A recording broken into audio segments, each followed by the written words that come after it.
We're joined today by Michael Hunter, Chief of Staff for the State House of Representatives. Thank you so much for joining us today and sitting down with our Facebook Live family for a chat. So just a couple quick questions. So after some unfortunate distractions earlier this session, it appears we're back to regular order with the House bills starting to head to the Senate and vice versa, as they should. And I know you said it feels great to be talking about policy again. So as we get up to that midway point, what policy issues have emerged that you think Arizona should really be paying attention to? Well, this year and every year, the Constitution provides for what the legislature is supposed to be doing, and the budget is the top and primary thing. We have a constitutional obligation to enact a balanced budget, and so that's going to be the focus of the Senate and House leadership, and of course the governor's office and all the other people that care about it. We do have a very appropriations committee-driven process in the House, which is the way it used to be decades ago. So we're kind of taking a page out of history and reviving that and having a much more transparent member-driven process as opposed to a leadership-driven process. And so the subject matter that's in there is, how much money do we intend to extract from the private sector, really, and the citizens of Arizona, and then how is it appropriate to spend that? What are the Arizona priorities that we are hearing from the citizens, and especially through their representatives at the state legislature? Great. So the Chamber in previous sessions has supported the efforts to lower capital gains tax, as well as measures that would increase the value of business personal property that would then be exempt from property taxes. Can you comment on the outlook for these two issues and why they're so important this session? You bet, yeah. So the starting with the last one, on personal property, that's been an annoying tax to a lot of people. You have a lot of equipment that is part of most any business. And businesses can change, some really worry about their income tax liability, some about how complicated it is to conform to or comply with the state tax code on their transaction privilege tax, our sales tax. Some really worried about the real property that they have and just how high the liability is on what their real property is and how out of control that can be based on what the real estate market is doing.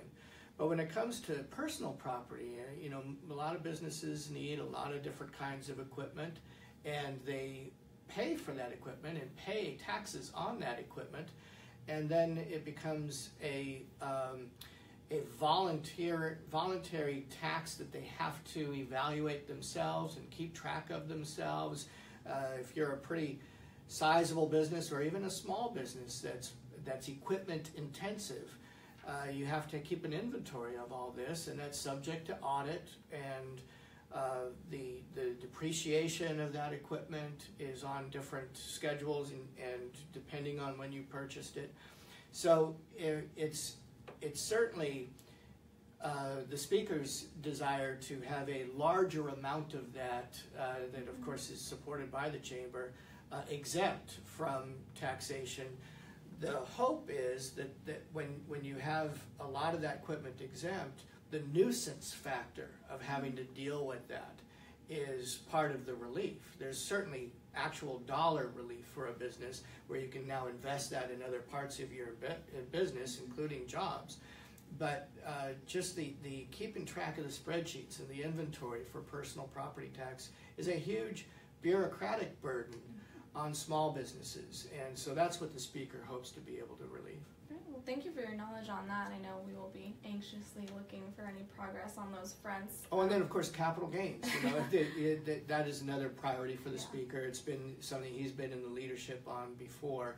And then I think this relates to how we deal with capital gains is similar to how we deal with other factors that are now on the table with our income tax and with the federal tax conformity having passed and the impact of that becoming more and more known in the economy and in the Arizona tax code. We conform proactively every single year to the federal code, and when we conform or not conform, decouple from certain elements that are part of the federal tax code, it has an impact on Arizona, on the economy and on revenues to the state and tax burdens for individuals and corporations. So I think that's what we're trying to work through, and the speaker has certainly been in the forefront of that. Great. Well, last question, then we'll get you out of here and closer to your weekend. So Arizonans can watch budget negotiations take place in the Approps Committee and in the subcommittees, but a lot of the negotiations go on at the staff level between you and your colleagues in the Senate and in the executive branch. So are you satisfied with the pace and direction of the conversations you're seeing that are starting to shape the fiscal year 19 budget? Yes, and while in the past a lot of those negotiations did occur behind closed doors, when you have a very transparent, member-driven process where the public does have access to a lot of the deliberations, the product of that, while that product may go into a closed-door session with the governor and the Senate, it's not going to really vary too much, because once the House is there, and certainly the entire body is kind of present in that negotiation, there's a limit on how much really can change back and forth. Rather than having it all happen in a less than transparent way, then you don't really know what the package even looks like. But if you go into a negotiation with a package, it's not final till you have 1631 and 1, a majority in each chamber plus the governor. But so I think, when the speaker ran for speaker, he had what's been called the manifesto, but his plan on what the leadership would look like under his administration in the House. He advertised that this is what he intended to do, with subcommittees and appropriations-driven process. So leadership is expecting a package from the membership rather than leadership giving a package to the membership and, take it or leave it, or vote on it and then you can read it. We're not doing it that way. Great. Well, we're certainly glad to hear that the process is moving along. So Michael, thank you so much again for joining us, and happy Friday. Thank you for having me. Thank you.